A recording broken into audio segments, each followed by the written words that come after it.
What is Blue Monday and why is it recognized as the most depressing day of the year? Well, in this video, we're going to explore where it all started alongside what steps you can take to prevent low mood from becoming a problem on January the 15th. The concept was originally coined in 2004 by psychologist Dr. Cliff Arnold. He came up with a formula for the January blues after he was asked to do so by travel firm Sky Travel, who wanted to give people a good reason to book a holiday, which, as the name suggests, they just so happen to be selling.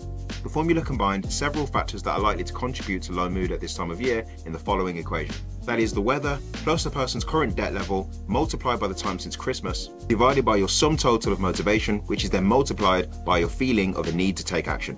And this, ladies and gentlemen, is the basis upon which the third Monday of every January has since become known as the most depressing day of the year. Now, there are two reasons why this equation, as thought-provoking as it might sound, should never have been taken seriously. Number one is that, objectively speaking, it is impossible to quantify the motivational levels of an entire population on any given day.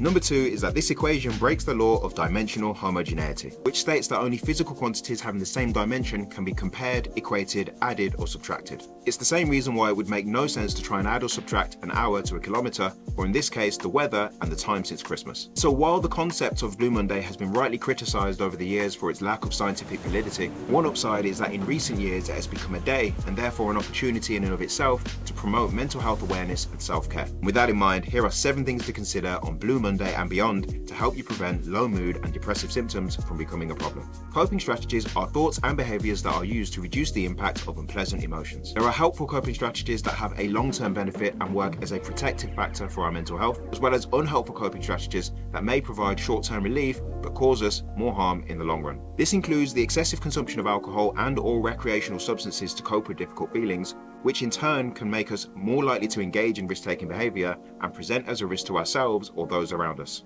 Persistent low mood can interfere with our lives, making it hard to think clearly, work productively, and deal with other people. The good news, however, is that whether the feelings are of shame, guilt, anger, sadness, or loneliness, when we apply rationale to fear, it diffuses negativity.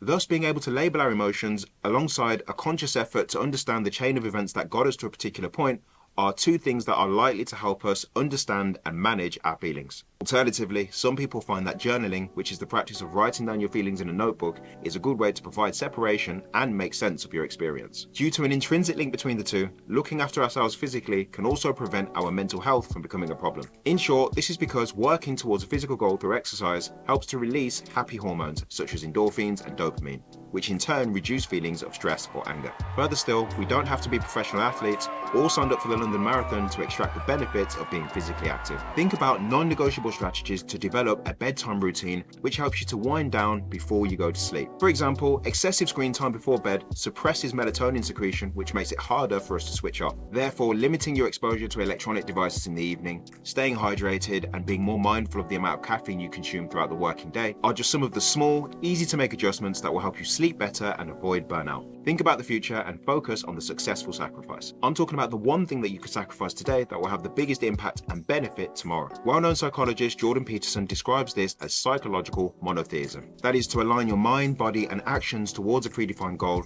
alongside looking out for the you of today, tomorrow, next week, next month, and even 5 years from now. Food and drink affect our bodies and brains for better and for worse. For example, excessive consumption of sugary foods can leave us more susceptible to hypervigilance and lower energy levels. This is due to the constant roller coaster of temporary highs and sense of comfort, which is then followed by a crash, leaving us feeling exhausted or on edge. A balanced diet that's high in fiber, which typically means you'll be consuming more fruit and more vegetables, will help you to feel fuller for longer, snack less, and maintain more consistent energy levels throughout the day, which in turn will help you sleep better, improve concentration, manage weight, and improve mental health. Although there are a number of factors that could combine to increase the likelihood of a person experiencing low mood at this time of year, we should be careful not to trivialize what could be someone's year-round experience of depressive symptoms. With this in mind, try swapping Blue Monday for Brew Monday. It's an initiative that was launched by Samaritans that recognizes it's not up to a calendar to decide whether we have a good or a bad day. Better still, any day can be a Brew Monday. The point is that where possible, we take the time to engage with and understand our fellow human being. Be this over a cup of coffee, green tea, or a glass of orange juice. Remember, mental health doesn't discriminate, be it age, gender, race, religion, or in this case, the time of year. For more information on stigma and the social inequalities that affect mental health, click here.